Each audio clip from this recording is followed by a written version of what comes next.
This is Lisa from Mobile Tech Review, and yay, finally, here it is, the OnePlus 7 Pro. So OnePlus was always the flagship killer, but they were considerably less expensive than the flagships.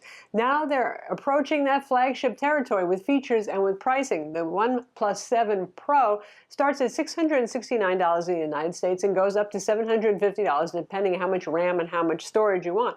It has a stunning and huge 6.67-inch OLED display. It has obviously three cameras right here on the back. There's a lot more to talk about. We're going to look at it now. So the OnePlus 7 Pro is available as an unlocked phone. It works with both GSM and CDMA carriers this time. Yay! Well, Verizon, not Sprint. Sprint hasn't improved it for their network. So, but you've got three of the big four carriers in the United States it's going to work with, and obviously overseas as well.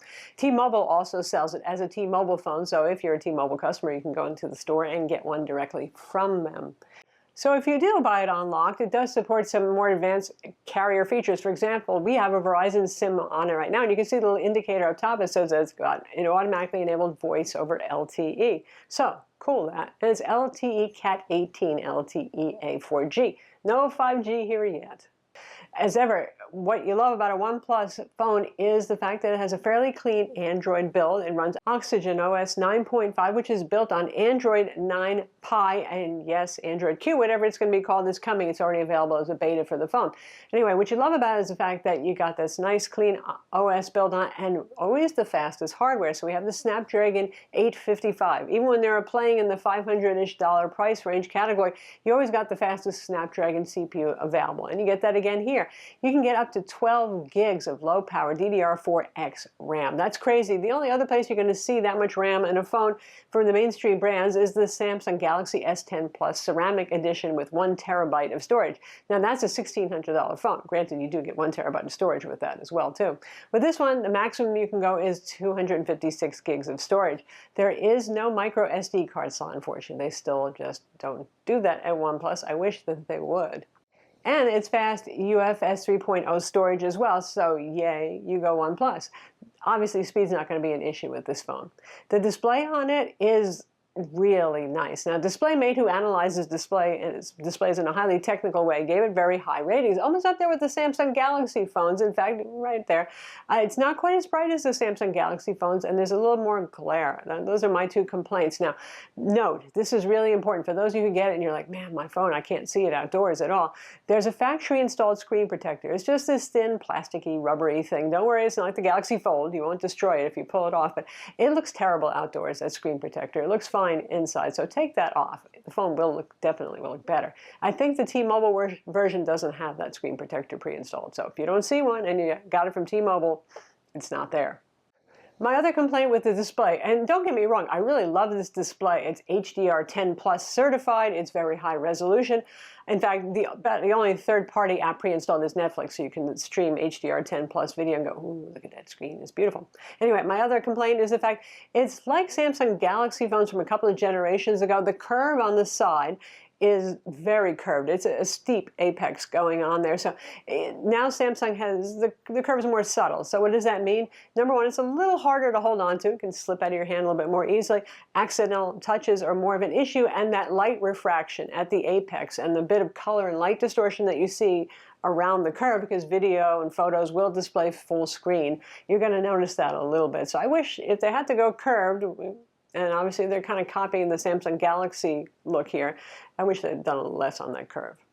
It does have an in-display fingerprint scanner. It works every bit as well as a OnePlus 6T does. It's a capacitive scanner. It has a large target area for you to press, which is nice. It's much less fiddly than the Samsung Galaxy S10 and S10 Plus's ultrasonic fingerprint scanner, where sometimes you've got to try a couple of times. And I've had one of those phones since launch, and it is still giving me problems every once in a while.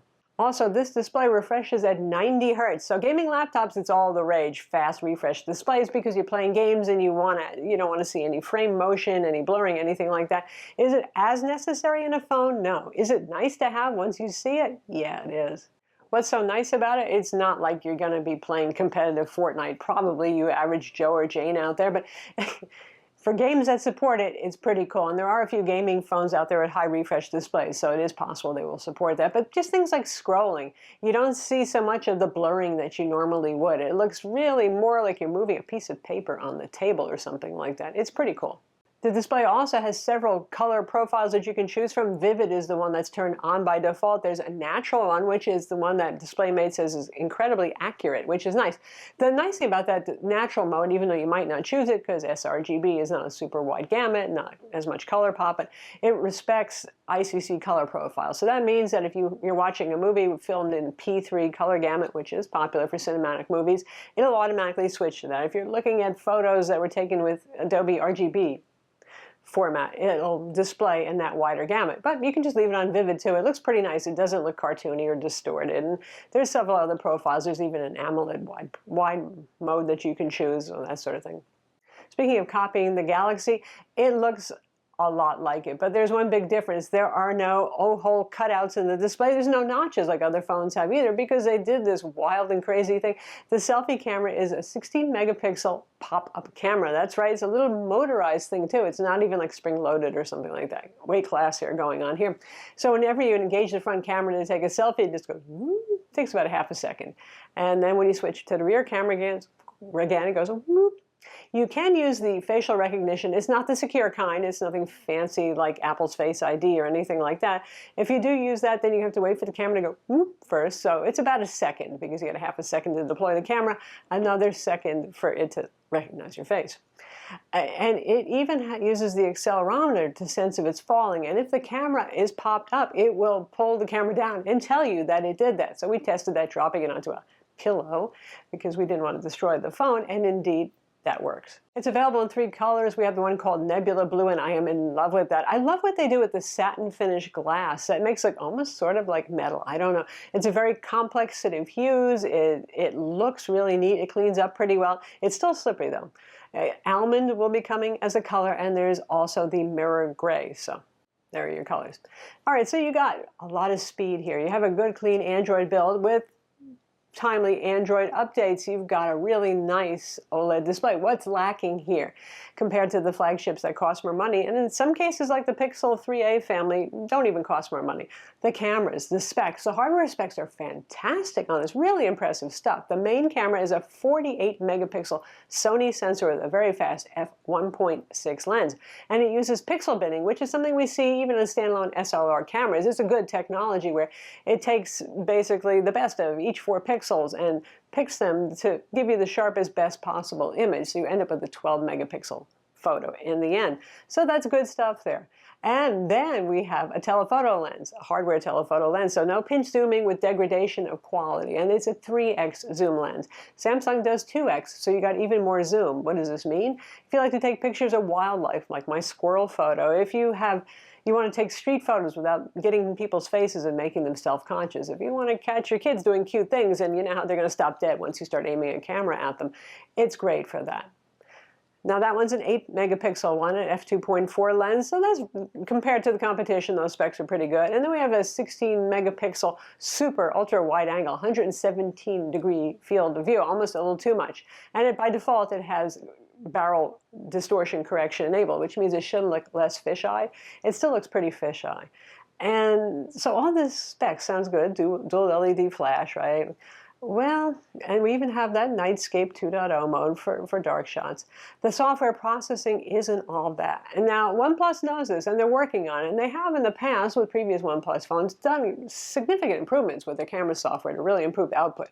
So there's a chance here, but we'll see just how good they can get. To me, what does that mean? Well, you can see our sample photos. Once in a while, they're really brilliant, like the squirrel. And I even have a crop that was taken with the telephoto lens, and then I cropped it, added a little vignetting around the edges to make it look good. Sharp picture, nice colors, good contrast, nice detail.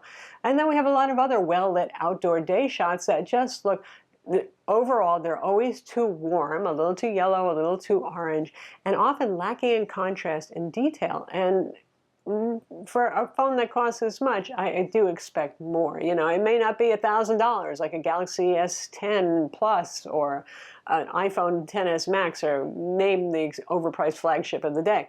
But still, for this much money, they should be doing better. Honestly, for the same price, you can get a Samsung Galaxy S10e or an iPhone XR and get better photos and videos out of it. Granted, you're going to be getting smaller screens with those phones, so there's always trade-offs there. Yeah.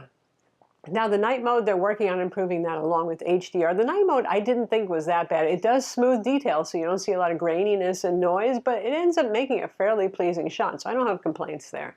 You do have 4K video recording at 30 frames per second. You have fast motion called time-lapse. You have slow motion. You've got panorama, all the details that you would expect to see in a camera like this. You have RAW file format if you want to do that. You've got Pro mode, so you can set things manually, which honestly didn't help that much when I tried that.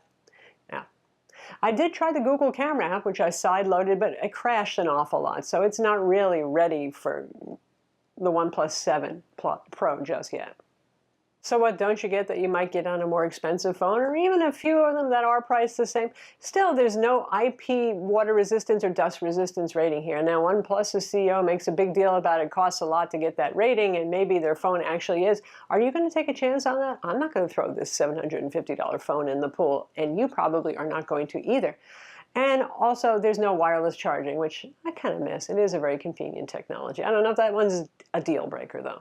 So how about battery life? Big phone gets a big battery. And by the way, this is a hefty, weighty feeling phone in the hand, too. 4,000 milliamp battery, that's pretty darn good. And it supports their warp charging. This is warp 30 because it's a 30-watt charger. The charger is getting kind of big there. It's almost like the size of a tablet charger at this point because, well, it is such a powerful charger. As usual with OnePlus phones, they have the super fast charging technology, and it's very smart. Actually, the charger handles the power conversion, not the phone. So there's not so much heat buildup in the phone when you're charging. Anybody who's played a game while charging their phone knows how hot it can get. That's not going to happen here, but you have to use their charger if you want the fastest possible charging. Their charger, their cable. It will charge on anybody else's USB-C based charger, just not so super warpy fast. Battery life on this has been very good for me, and I run it, you know, on auto brightness, but not set super, super low. Using it to take photos, obviously more photos than I probably normally would in a day because I've been testing it for reviews, shooting some videos, playing some games. Games will tank your battery life, though, but doing all the average things that we do with phones, with Wi-Fi on and LTE, and yeah, it lasted easily a day. I could not kill it before a day, unless you are doing something like playing PUBG all day, you know, then you will kill it. So that's the OnePlus 7 Pro. Man, I love the color and finish on this phone, I have to say. Obviously, there are things that are equally, if not more important, especially since a lot of you are going to be using a case. It has an outstanding and immense OLED display. Glare on it, like I said, a little bit more noticeable compared to some of the competition like the Samsung Galaxy S10 Plus and the iPhone XS Max as well. Speed-wise, man, OnePlus always nails it. This thing is fast. I expect it to stay fast. For those of you who have complained about having Samsungs in the past that 6 months later start to bog down, I don't think that that's going to be happening here. The cameras on it, that's the only thing that holds me back from absolutely loving it. The hardware, like I said, is fantastic on this. Obviously, it's the software and the firmware that needs some improvement to match the excellent hardware they have inside. I'm Lisa from Mobile Tech Review. Be sure to subscribe to our YouTube channel for more cool tech videos, and thumbs up if you like this vid.